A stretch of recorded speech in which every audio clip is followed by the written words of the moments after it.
Okay, everybody, we are beginning our sixth lecture of the course.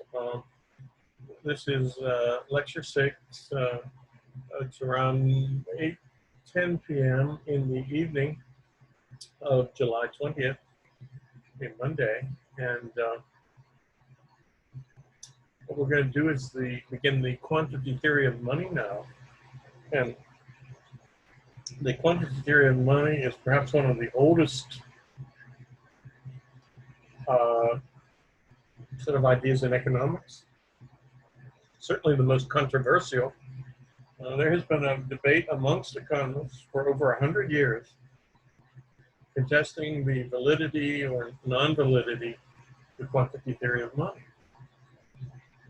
And, if you've ever seen economists fight with one another, especially over the quantity theory of money, just run away. It's usually an undignified event. So we want to look at quantity theory now in modern, from the modern standpoint, which is simply to apply supply and demand analysis to the economic good money. And therefore we have 4 cases. 4 cases are increasing supply of money and credit. Second case is a decreasing supply of money and credit. Third case is an increasing demand for money and credit. And the fourth case, you guessed it, a decreasing demand for money and credit. We're holding all else equal. The quantity theory essentially is a static proposition. Nothing else is changing, and therefore our results will be very certain, as you will see. But if we allow more than one variable to change, 2 or more variables to change, then we migrate into the world of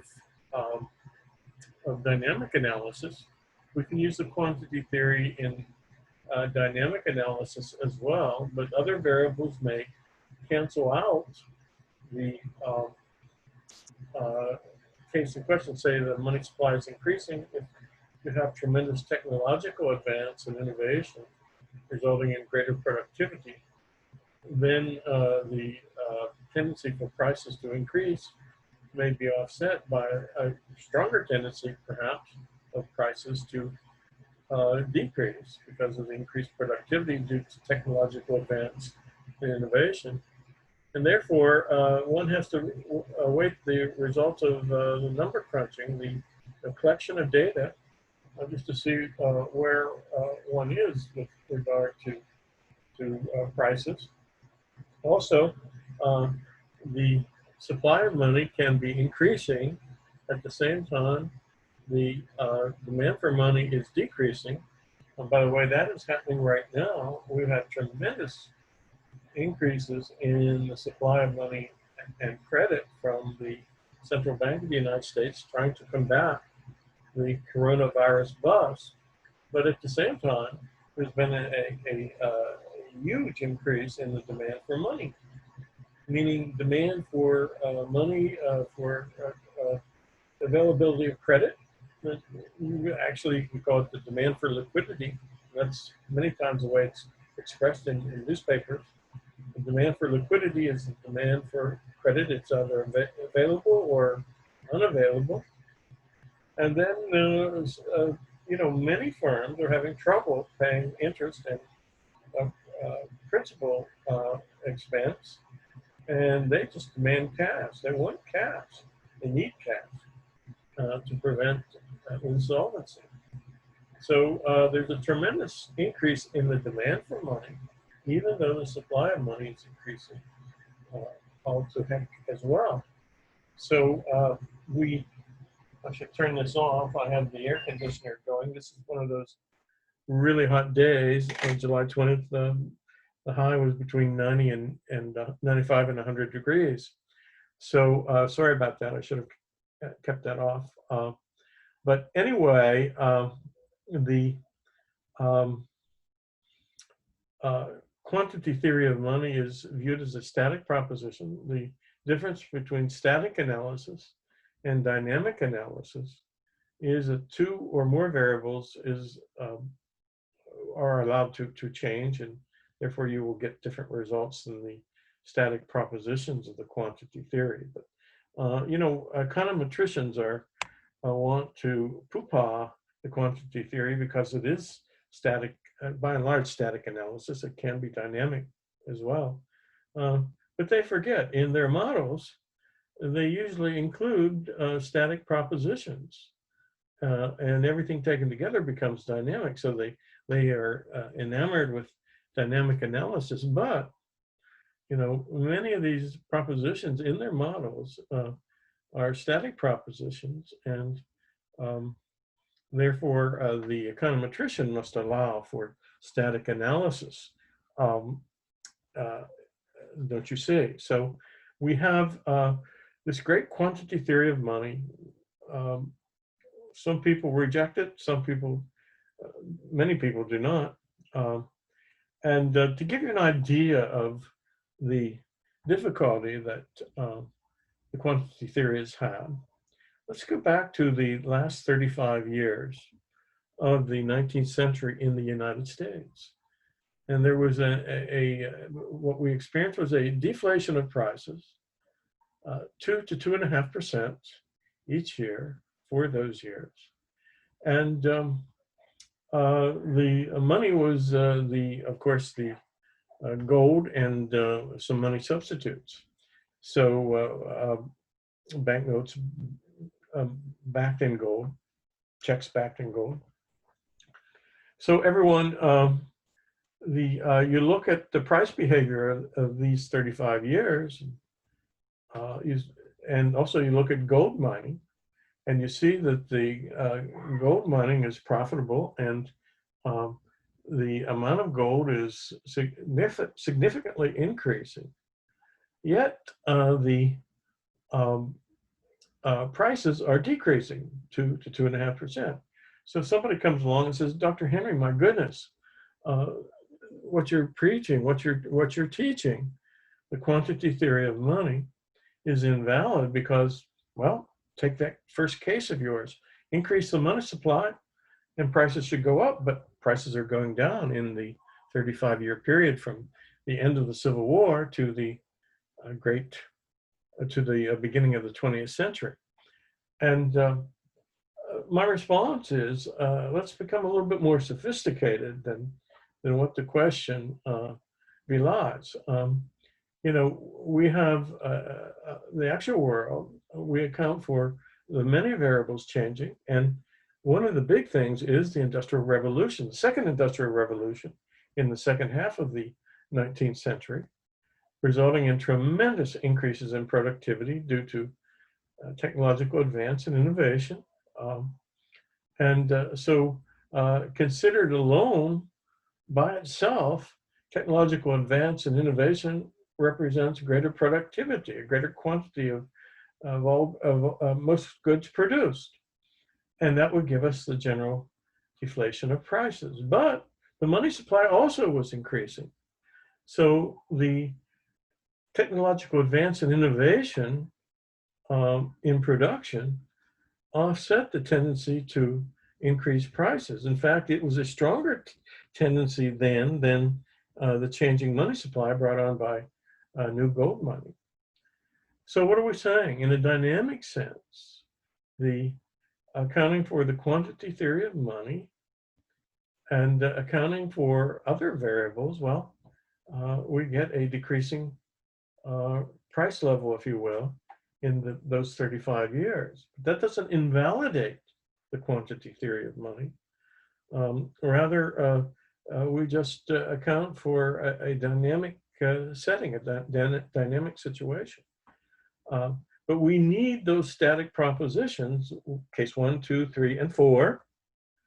And you are to learn cases 1, 2, 3, and 4, inside and out, upside and down. And people on the midterm examination, there will be a question, two graphing questions.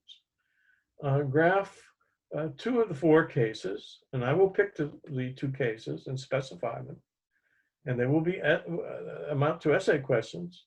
And you are to draw 3 graphs for each case. And I don't know if we can, I don't think I have this shared screen business down, but I'm going to try. I'm going to show you what I have. Well, that didn't do it. That did not do it.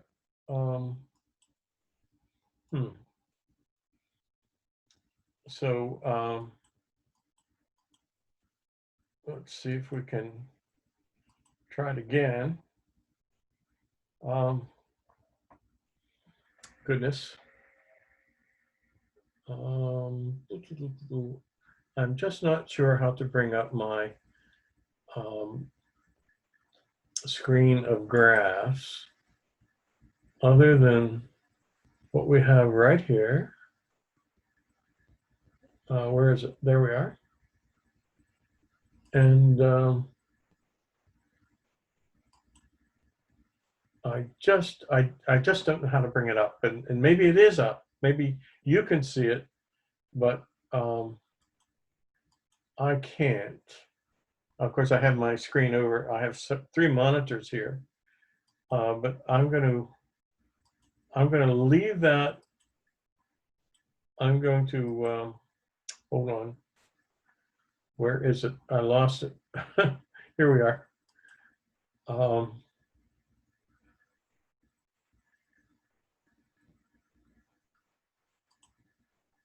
Let's see. Again, well, I'm going to assume right now that the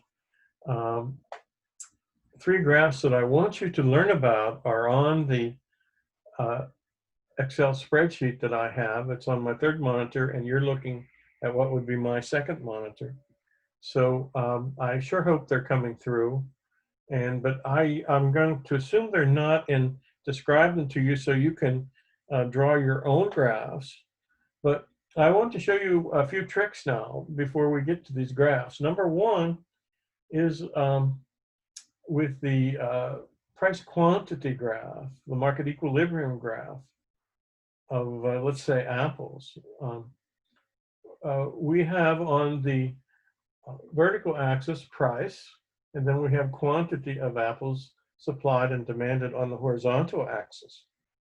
You should be able to manipulate the market equilibrium graph here from microeconomics easily.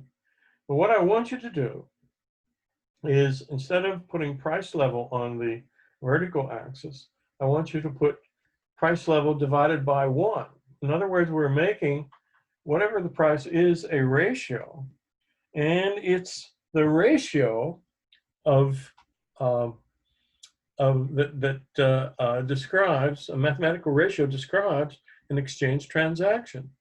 We have so many dollars for a bushel of apples, 1 bushel of apples, and that constitutes the ratio. That's how you interpret it.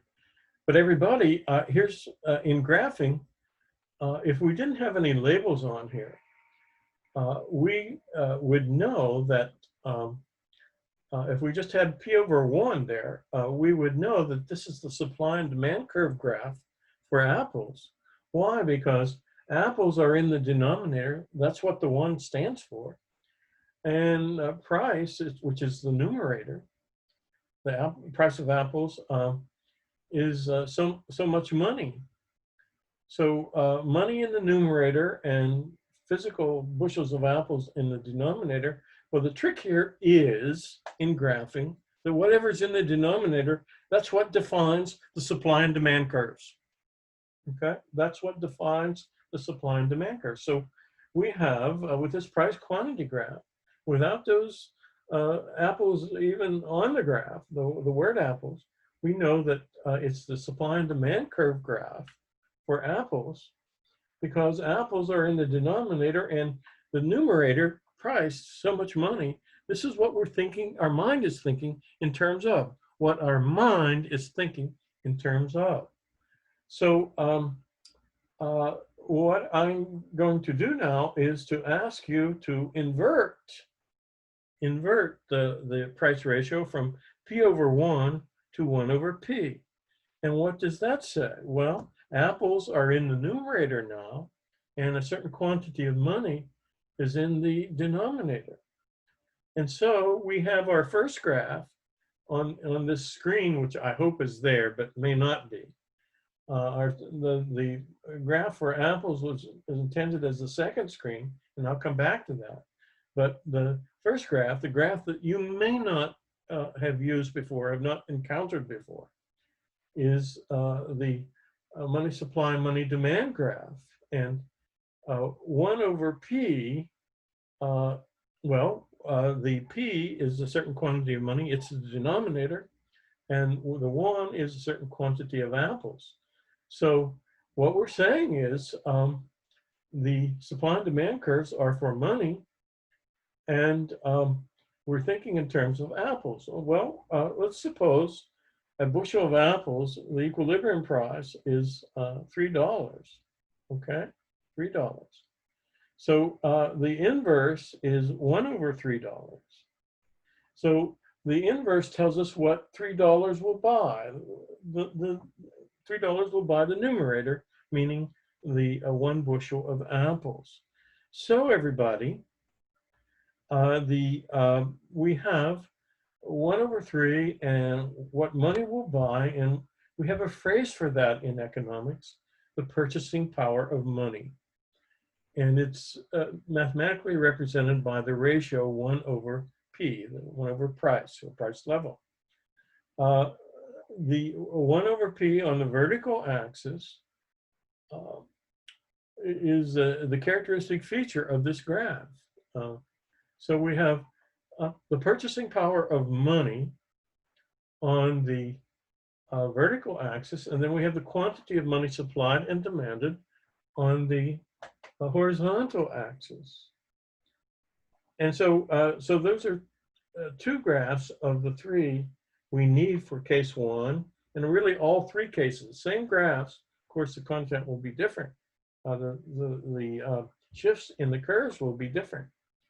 So the trick here is to recognize what the ratios stand for. And you know, the ratios are intended to describe exchange transactions, and economics minimally is the study of exchange.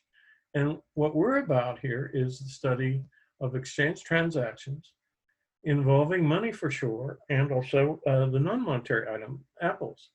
Now, I want to avoid the aggregate supply, aggregate demand graph of macroeconomics, because there are all sorts of problems in putting together this graph. There's all sorts of objections one can raise. So what I'm going to do is pick a good in the economy that is very, very marketable, and the pricing of that good is indicative of the pricing of most goods in the economy by assumption.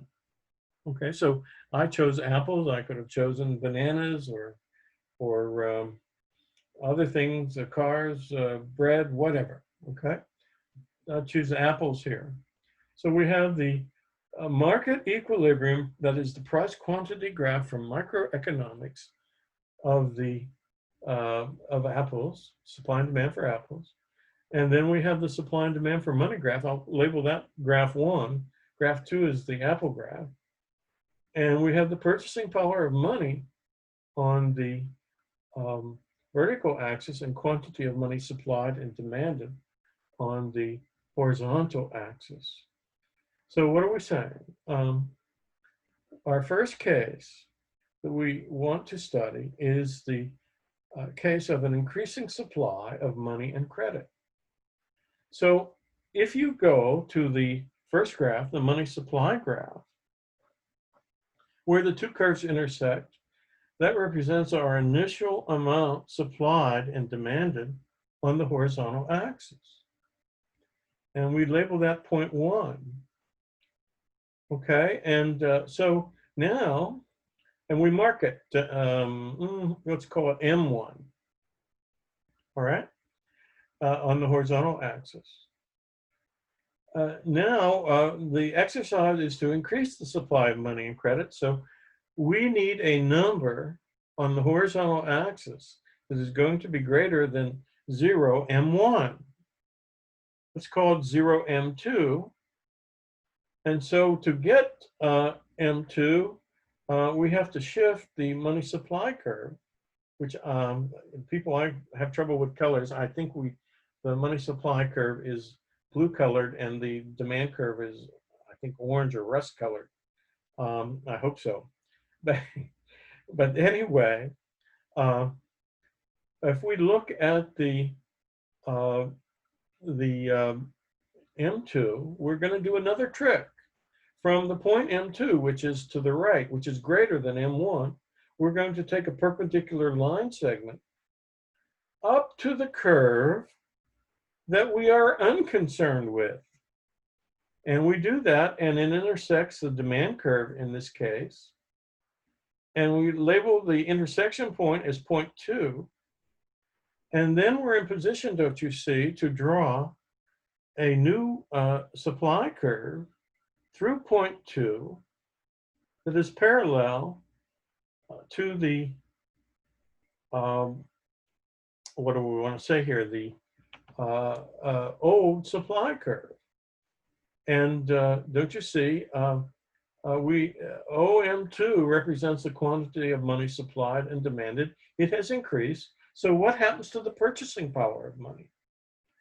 What happens to the vertical axis, in other words? Well, take a horizontal line over to the vertical axis and label that as P,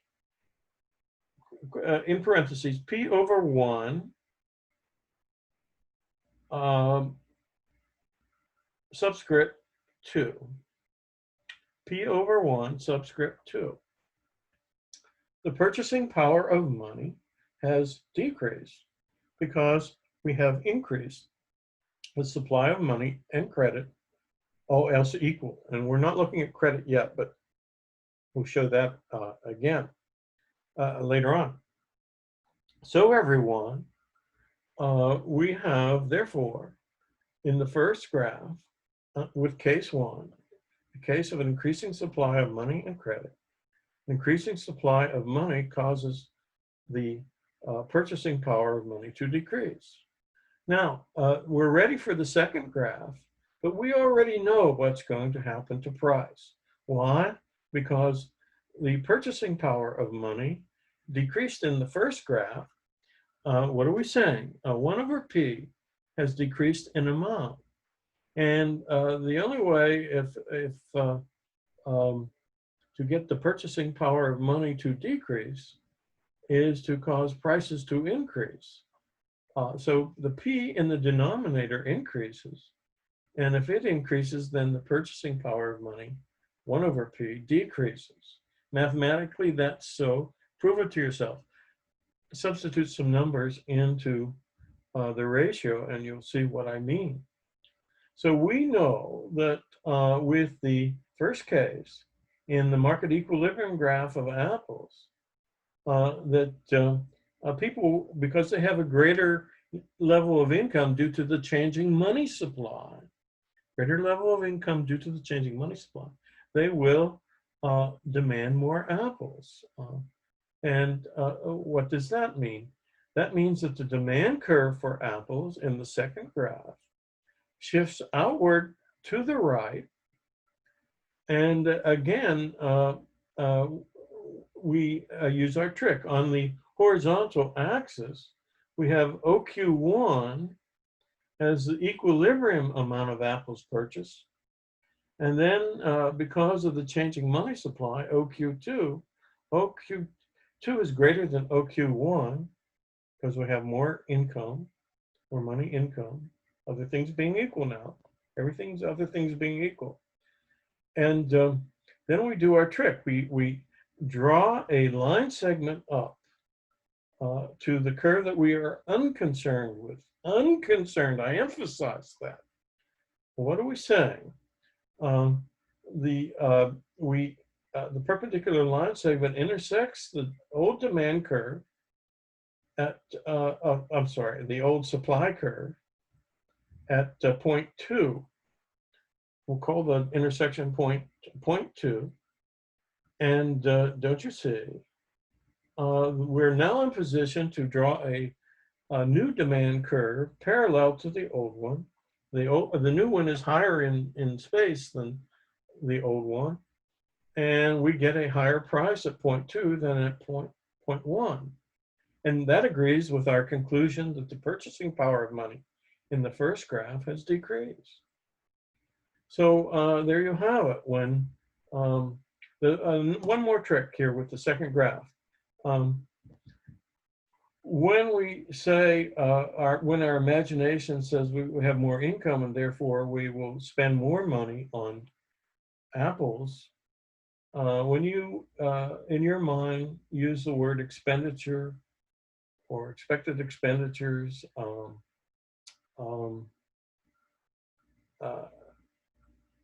that the word expenditure always relates to the demand curve. So the demand curve is of interest in the apple graph, unlike it was with the money graph.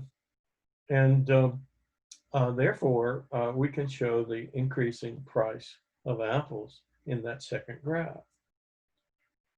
Now, the third graph that is of interest to us is gives us the nominal rate of interest, which we covered in several lectures here. And we have a supply of credit curve, and we have a demand for credit curve. What do I want to say here? The initial equilibrium point is interest rate I subscript 1. And we have, by the requirements of the exercise of the case, we have an increasing demand for credit. And so we are looking at an amount of credit, call it QLF2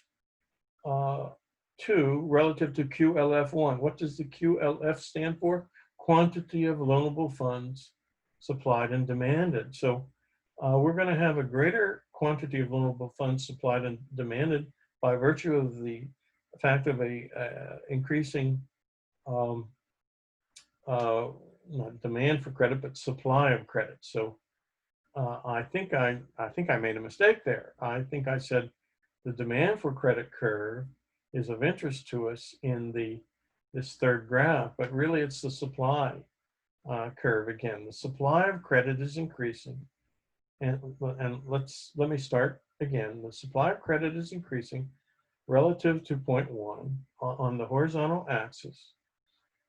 We have OQ2. OQ2 is greater than OQ1. And the curve that we are unconcerned with is the demand curve for credit. And that would be the orange curve. And so you draw a perpendicular line segment to intersect the initial demand curve, the original demand curve. Call it point 2. And we are now in position to draw a new supply curve parallel to the old one. And forgive me for making that mistake at first. The curve that we are concerned with here is the supply curve, not the demand curve. So what happens to the rate of interest at point 2? Well, the rate of interest decreases relative to the rate of interest at point 1. So let's look at case 1. Other things being equal, nothing else changing, our analysis is certain and for sure. The purchasing power of money decreases when the quantity of money increases. And that gives rise, because of a greater money income, to an increased demand for apples. And so a higher price of apples, which is consistent with the decreasing purchasing power of money. If 1 over P is decreasing, P must be increasing, mathematically so. And then we come to what is the nominal rate of interest graph. And nominal rate of interest labels the vertical axis, quantity of loanable funds, on the horizontal axis, the initial starting point is interest rate 1, subscript 1. And because we increase the supply of credit, the rate of interest decreases. So decreasing purchasing power, increasing prices, and decreasing a nominal rate of interest. And I should add that this nominal rate of interest reading is for the immediate short run. If the increasing amount of credit, money in credit, causes a great inflation, then we would have to draw a new graph and show an inflationary price premium, which would mean interest rates would increase. But in the immediate short run, there is a tendency for the interest rate to come down. So everybody, I'm going to end the lecture here. This is case 1. And there I am on the screen again. I don't know if you are seeing the graphs that I have on my Excel spreadsheet. And I'm going to have to find out maybe before tomorrow, what should be before tomorrow, what's what with Zoom here. Your professor is almost illiterate in with the Zoom, and certainly with the cloud. We're going to use the Baruch College Blackboard for our lectures until, and I'm going to try to do this, I won't promise I'll be successful, is I'm going to use YouTube to list all of our lectures, and so you can go to YouTube that way, but I haven't done that yet. So here we are. We have the second lecture of tonight, and it is case 1 of the quantity theory of money. Quantity theory of money doesn't mean just increasing the supply of money and credit. We have 3 other cases to consider. And by the way, what is the utility of learning the quantity theory of money? Well, I tell you, I would like to see Baruch students have a complete theory of price in their head. What do I mean by that? Well, with microeconomics, you learn the 4 basic models: perfect competition, monopolistic competition, monopoly, and oligopoly. And if you really applied yourself in your microeconomic courses, you can be very proud. And there's a lot more than just those models. But what your professor should have told you is this is only half of price theory. There's another part, and that accounts for the economic good money. Money is involved in most transactions, and we have to account for the supply and demand functions of money. And we really do so by applying supply and demand analysis to the economic good money, and therefore we have our 4 cases. Increasing supply of money and credit is number 1. Number 2, decreasing supply of money and credit. Number 3, increasing demand for money and credit. And number 4, decreasing demand for money and credit. These are static propositions, everyone, but they can be easily fit into an econometric model, or you have many variables changing, or if you will, the supply and demand of money can be changing at the same time, such as right now. And a lot of people are expecting a rip-roaring inflation in our economy right now, because we see the money measures, and they're all growing at a tremendous clip. In April, I heard that the M2 was increasing at 18.5%. Well, okay, but what people don't see is the increasing demand for money and credit. Demand for liquidity, meaning is credit available or unavailable? To expand production, perhaps. And then 2, many corporations have interest expense, increased interest expense, and they have to pay back part of their loans. So they really need cash. They really want cash. And hence the tendency for in a static sense, if an increasing demand for money and credit is occurring, you have a tendency for prices to decrease and the purchasing power of money to increase. And it's the increasing demand for money that is partially offsetting the increasing supply of money and credit. Supplies is stronger right now, we think, than demand, and therefore prices should go up a little bit.